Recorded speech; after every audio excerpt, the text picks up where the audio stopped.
here we go. So let's just talk about the one thing that has been really consistent with everything that's going on out there in the marketplace, and that is we've seen the consistency of the market, and it's been a very, very white hot market in lots of different areas of the market. Yes, you're seeing some little bit of slowing in certain areas. You're seeing some slowing in the higher end. You're seeing maybe not as many offers in the higher end. You're seeing now a few price reductions that are needed, where people were just throwing up prices that whatever happened and whatever could happen, whatever they thought might happen, they would try to see if it could happen, if that makes sense. But the thing that I've observed in all of this is the one common thread that has really been the hot button. It's the thing that I've been speaking of most consistently, and that is, if I look at all the agents that have had extraordinary success over the last 12 to 18 months, through all the pandemic, through all the civil unrest, the political crises, the shutdowns, the lockdowns, the mandates, and everything else that we've all been dealing with, there's one common thread that I have seen with the people who have had the most extraordinary success. And the thing that they have done is that they have weathered the storm, if you would say. They have protected themselves against the storm of the market, and the market itself, and also the mindset that's necessary to succeed in that market. So I just wanted to share with you just quickly just a little bit about the market and just what I really believe it's doing. And then number two, I want to share with you what I would believe, how I would work through that from the level of a mindset standpoint. And so from that standpoint, let's just talk about that for a moment. The market. Here's one of the things I've observed. It doesn't matter whether it's a good market or a bad market, which we could arguably say it's a very, very good market. The fact is that there's oftentimes going to be blame, there's going to be victims, there's going to be challenge, there's going to be inventory issues, there's going to be a lack of inventory issues, there's going to be mortgage issues, there's going to be agent issues, there's going to be inspection issues. There's always going to be issues, no matter whether it's a good market or a bad market. So the thing that I'm seeing, and people have asked, well, do we think this market is going to continue? Well, here's what I know, and that is that if you look at the market as a whole at this very, very moment, you can see that the market's going to continue. And there seems to be nothing that would tell us otherwise that it's going to change. Now, have we seen changes in regards to new construction? Yeah, a little bit. Have we seen the exorbitant prices like we've seen, whether it be both Utah or California? Not as high as they have been. But there's still a ton of movement, and there's still a ton of activity. And I just want to remind you that even as a country, not let alone Utah or California specific to us, there is still a massive housing shortage. Rates are still incredibly low. And the one thing that if I was to keep my eye on, which is the main thing that seems to be driving the ability to buy a home, is that employment. And although certain segments and certain sectors of the economy from the standpoint of employment are having challenges, such as energy and other places, as a whole, everyone is still employed as a whole. Yes, we've seen businesses, hospitality, and things that sort have real challenges, but the real thing that has continued to make it to where the market went blazing white hot during COVID is that people were still employed and people still had the ability to qualify for a home. So if we look back into the 2007s, 8s, 9s, we can go back all the way to those times and we can sit there and say, hey, look, you know what seems to be evident is that the market was driven by lending programs, meaning driven by good credit and not having to prove whether or not someone could afford a home or not. And so it wasn't necessarily the escalation of value of the home that made it valuable. It was the escalation of who could get a loan and pass it on to the next person who was willing to pay more. And so we watched, and if you were in the business during that time, man, it was a tough, tough time. Well, the thing that we can look at today is that people are qualifying. They are zealous on appraisals, right? So people are qualifying, zealous on appraisals. We're seeing the economy as a general statement where employment is strong, even though there's certain segments and sectors that are not. The reality is people can still qualify. Yes, we have issues now. We're dependent outside the U.S. for energy. Okay, yes, no, right? There's things like that you can talk about. You can talk about inventory shortages. You can talk about supply chains in regards to plumbing, sheetrock, concrete, all of these different factors that create homes, new construction, all those different things. But that just creates more of a demand. So the question always is like, well, wait, what if interest rates went up? Would it shut it down, slow down? The answer is, well, maybe a little bit. And certainly, of course, if they jumped rates up to 10, 12, 14%, they would, but that's not anticipated. So what can we look at? What can we see the future to hold? Well, I think the thing that we need to pay close attention to is that people are still employed as a general statement. Yes, some struggles in the hospitality and the hotel side of it and the hospitality, restaurant side of it and things of that sort. But as a general statement, people are employed. And when people are employed, they can continue to buy homes. And because there's such a shortage in homes, the reality is it should still continue. Yes, will there be certain parts of the market, high end and different things that may certainly drop, may kind of come down to not at such an aggressive pace as it has been in the sales. Yes, but as a general statement, you should see the market continue. And guys, the argument is that if people can continue to be employed, rates can stay in some reasonable fashion, the run of real estate could go on for quite some time. Now, again, people have talked about there's going to be a slowing, and yeah, there is a little bit of a slowing, but more so, that doesn't mean people aren't buying. It just means that they're looking for a more reasonable price. So the home sales, the amount of home sales is remaining the same. You're just seeing the buyer get a little bit more conservative, a little bit more finicky in regards to what they're willing to pay for something. So just as you move through your business right now, recognize that look, you are in a unique time where you should have a really good run. But if you're going to take advantage of that run, then you need to consider a few other things. And the first thing I want you to consider is, what are you doing from a mental side? I can remember years ago when the market was really, really good, it was a little easier to have a great mindset. I can remember when the market wasn't so good in 08 and 9 and 10 and maybe even a little bit of 11 and started to shift a little bit in 12 to getting just a little bit better. But I can still remember how challenging it was to keep a positive mindset, to keep myself engaged, to keep myself from not wanting to just simply give up because those were such difficult moments and difficult times.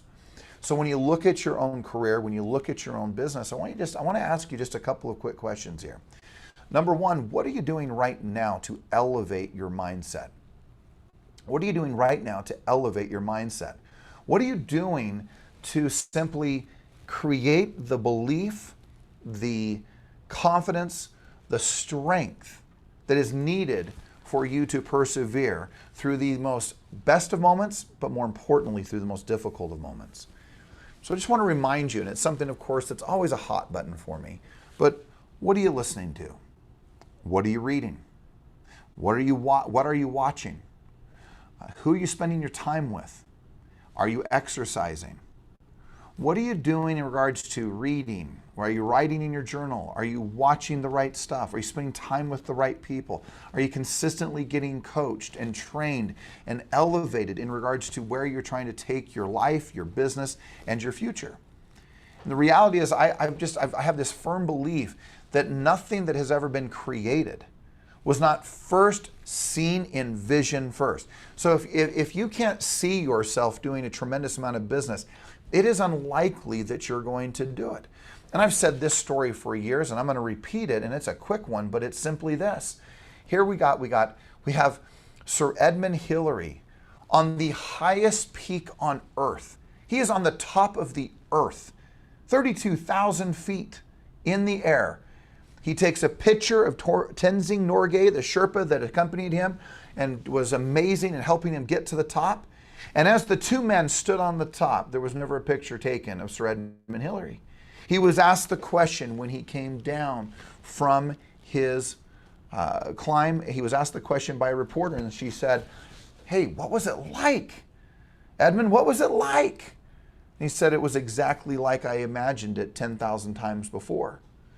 Now, why I bring that up, and I always tell that story a lot through the years, is because you have to ask yourself, it's just a great reminder, what do you see? What do you see? I want you to think about that for a moment. In regards to your business, regards to your future, what do you see?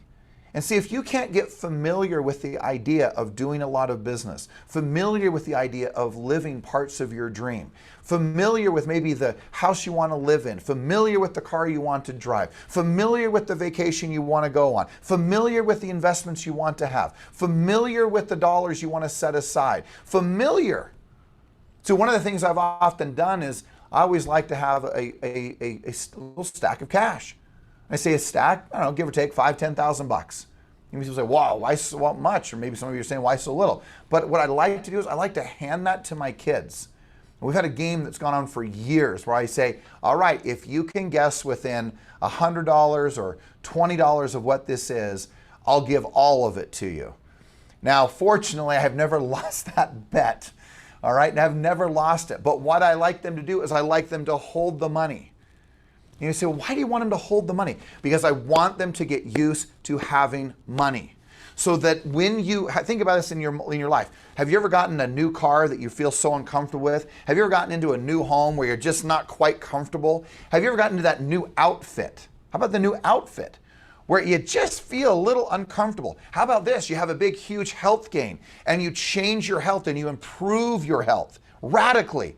And you have to get comfortable with that. So the thing is that we see that whether it's the new outfit, our health, a new car, a new house, a trip that we have to feel comfortable speaking about the things that we go do. Well, the reason we have to get comfortable with it is because if we don't, we're going to repel it and push it away from us.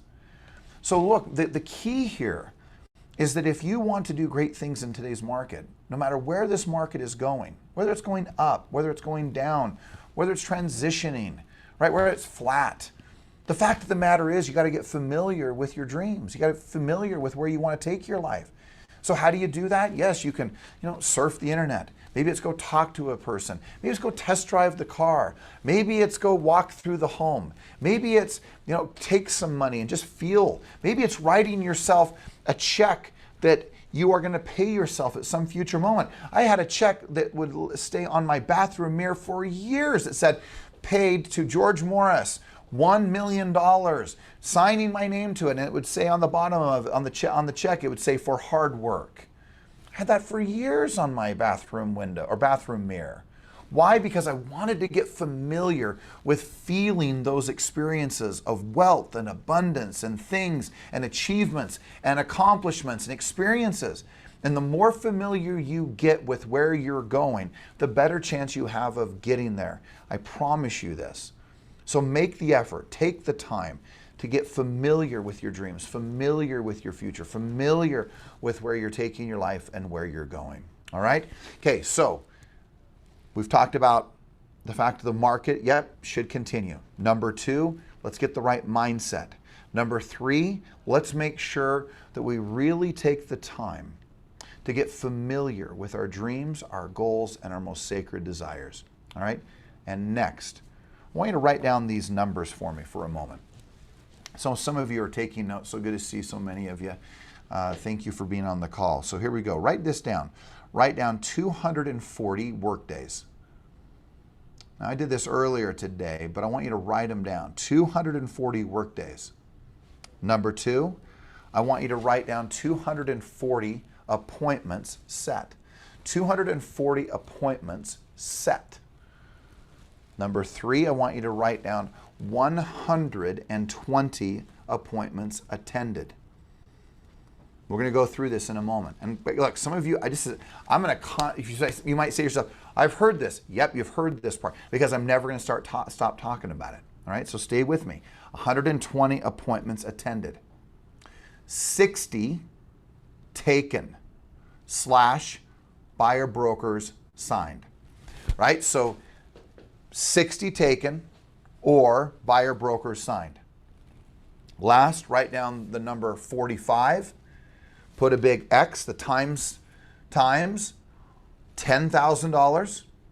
Average commission in the marketplace, frankly, whether you're Utah or California, $10,000 is the average. And write down then $450,000. That is the recipe to earning nearly $500,000 a year. Now let's just go through that. There's 365 work days in the year. You have 240 days that you need to set an appointment.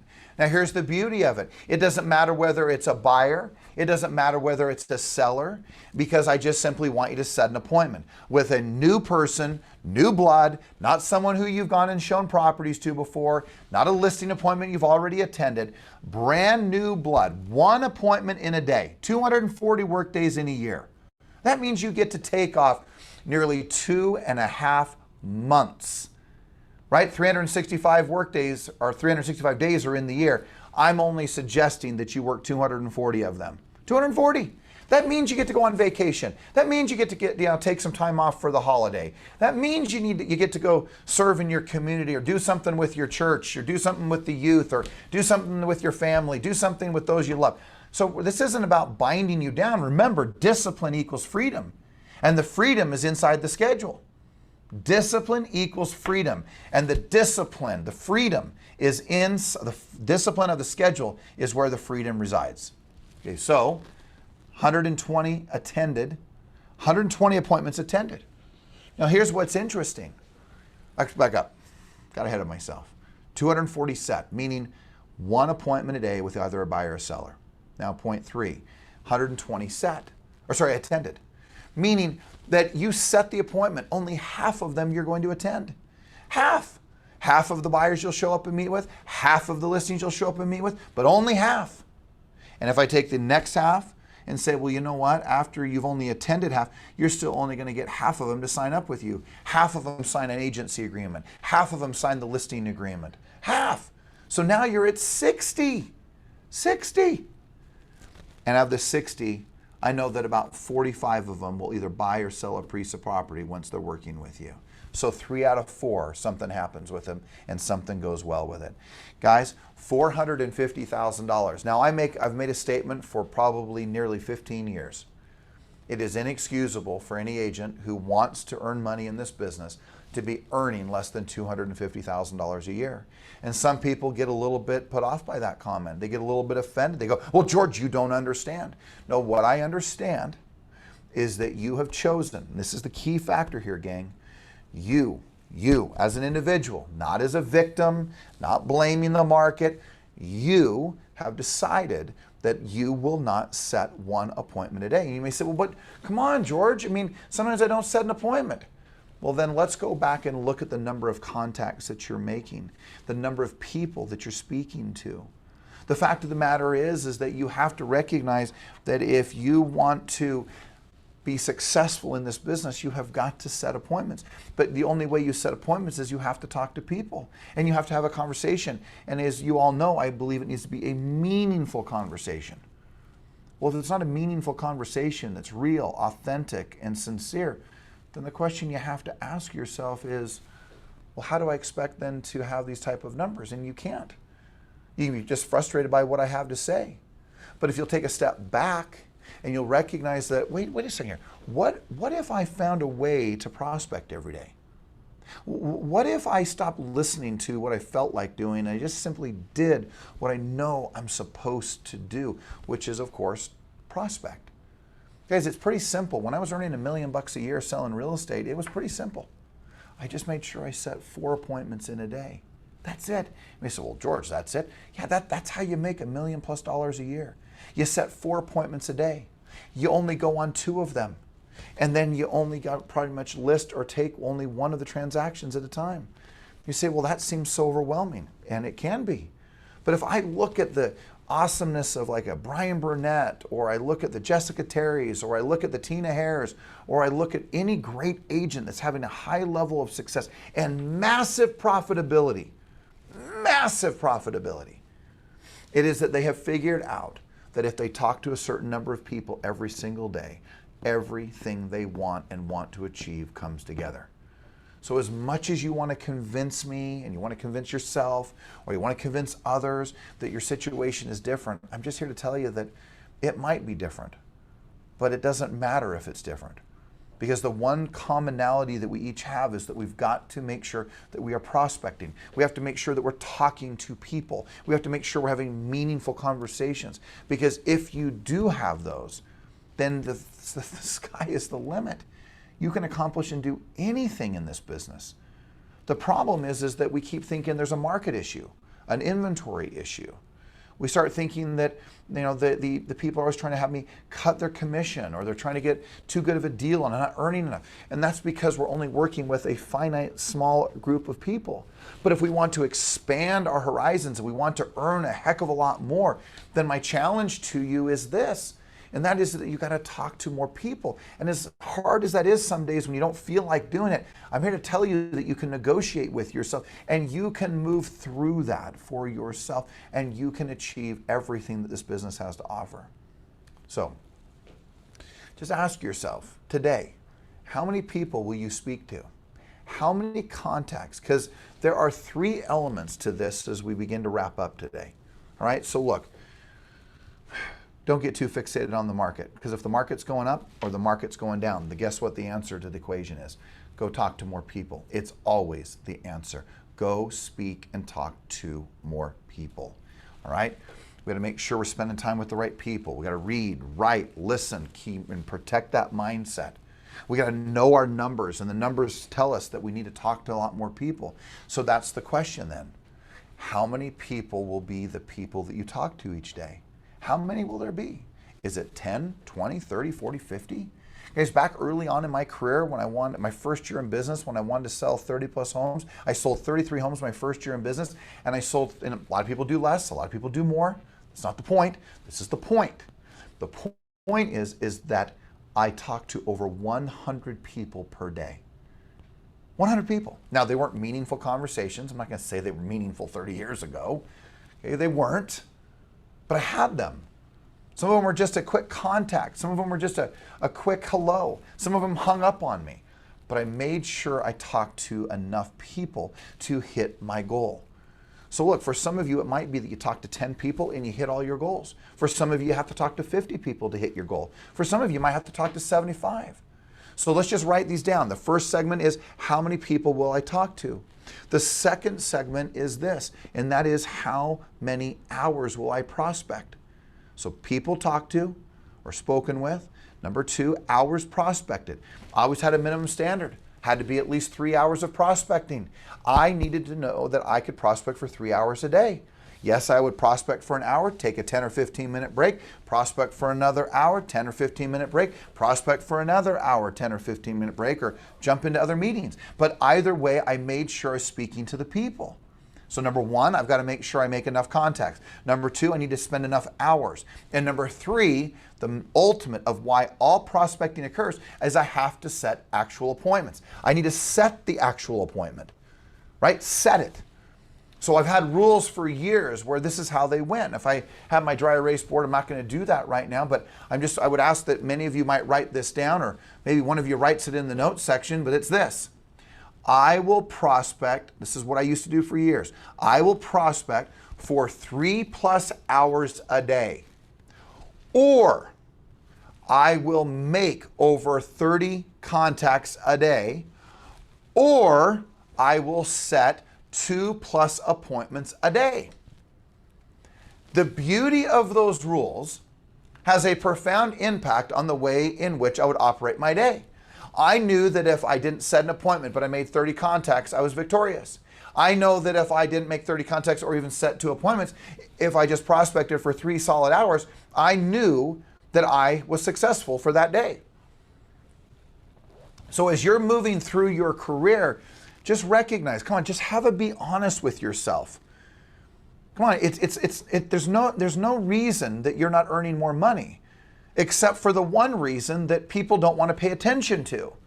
They want to look for emails and mass advertising and buying business and waiting for it to happen. But the major problem in today's marketplace is that you need to go out and get it.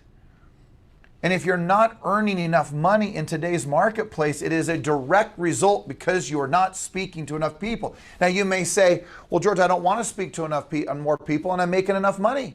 Then that's okay. I'm seeing people who are making a heck of a lot of money on this call, like Trent Rogers here. I know others are making just a killing this year.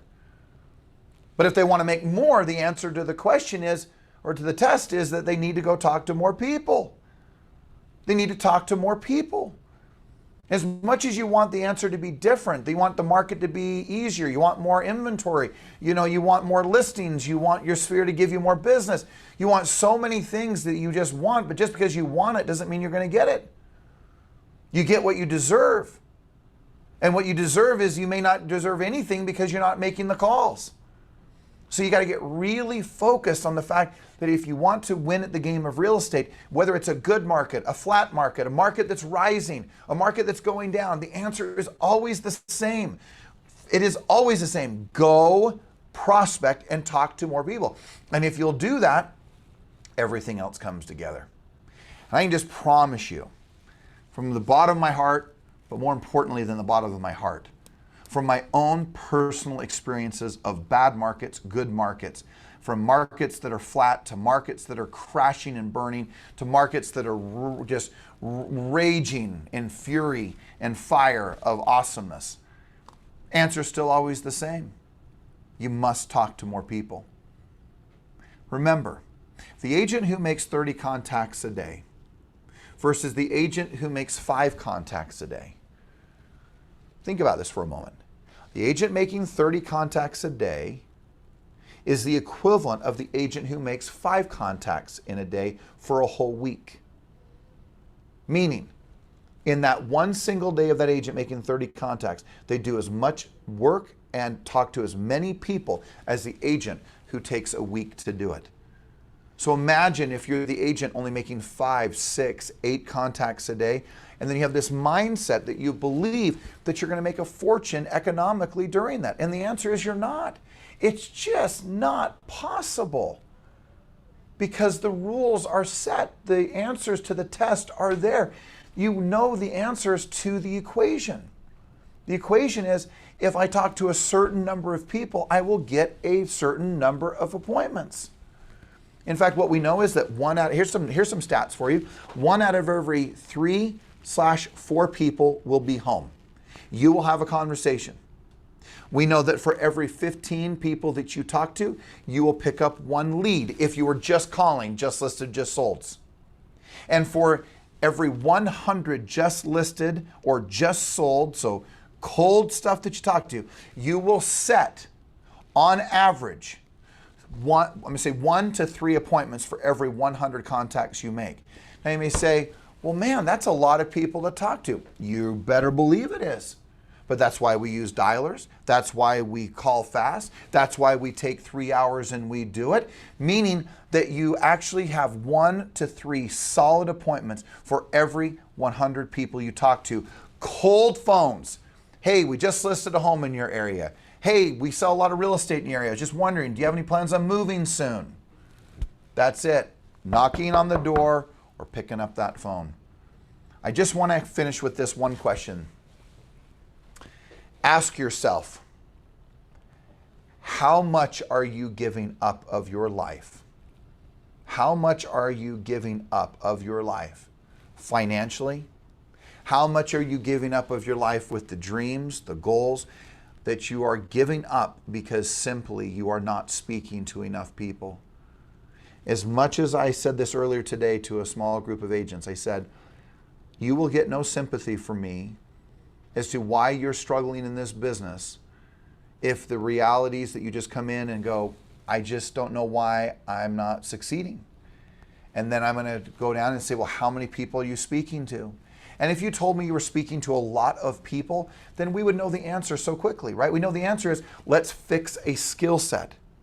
But if you're asking yourself the question as to why it is you're not succeeding, why you don't have enough money, why you don't have enough deals, why you can't get to the next level, the answer is in what I've shared with you. It is that you have to, you must. It must be an absolute obsession that you talk to enough people. And if you will talk to enough people, the things you want to unfold, the life you want to build, the dreams you have, the most sacred desires that you have will come true. But do not be that person who sits on the sidelines and goes, I just can't figure out why this isn't working for me. It's not working for you because you're not working. It's not happening for you because you're not putting forth the effort. Because you may even be more worried about just simply doing what you feel like doing versus doing what you know you're supposed to do. And that, my friends, is a tragedy. Because if you are living your life based on how you feel, the reality is you're probably doing very little prospecting. But if you will ignore how you feel and you will just simply do what you know you're supposed to do, you will talk to people, you will set appointments, you will take listings and put buyers under contract and sellers under contract, and you will have closings, and you will have a tremendous amount of wealth. That is the absolute truth. But you cannot expect to be wealthy if you are not making the calls. You cannot have the success in this business if you're just waiting for it, if you're just buying it and throwing out dollars on websites every single day for all sorts of things. Yes, can you do business that way? Can you make money that way? Of course you can. But what's the most profitable business? It's the sphere. It's the just listeds. It's the just solds. It's the door knocks that will give you everything that you desire. Okay? Gang, let's have an extraordinary week. Let's prospect. Let's talk to people. Let's make the contacts. Let's knock the doors. Let's pick up the phone. Don't just do 4 or 5 contacts in a day. Get serious about this, because it's your life that's at stake economically, financially, your retirement, your future. And see what's possible for you if you just simply pay the price. Guys, I believe in every single one of you because I know every single one of you can pick up a phone and make calls. I believe in every single one of you because I know you can knock doors. I believe in every single one of you because if you don't have the skills this moment, even though it may be frustrating, I know that you can get them because you're in the right environment to get them. If you want to make the big dollars, if you want to succeed at the highest level, remember, doesn't matter what the market's doing. Remember, protect that mindset and elevate it. Remember the numbers and be sold on the fact that this is a numbers game. And last but not least, commit to yourself that you're going to make the contacts, talk to the people, and take your business and your life and everything that you want to have happen. And let's take it to the next level. All right, guys, have an extraordinary day. Hey, remember tomorrow, for all of you, Utah and California is our summit. And the times, I believe, around 11:30, 12 o'clock. I know they've switched that a little bit, but just double check the time frame. But make sure that you are in attendance, whether it be virtually or, of course, if you can show up, boy, we'd sure love to have you there. Look forward to being with you. And for those of you who may have forgotten, guys, we're doing our October Elevate here in Salt Lake City. And that is on October 12th, 13th, and 14th of this year. We're going to have 200 or 300 people together. We would so love to have you there. So if you want to contact one of your managers, if you want to contact Judy Forden or myself, would love to have you there and have you be part of Elevate in October, the 12th to the 14th of October. So make sure that you put that in. But I hope that I'll see most of you tomorrow. Have a great day. Have a great week. And let's go kick some butt. You guys are awesome.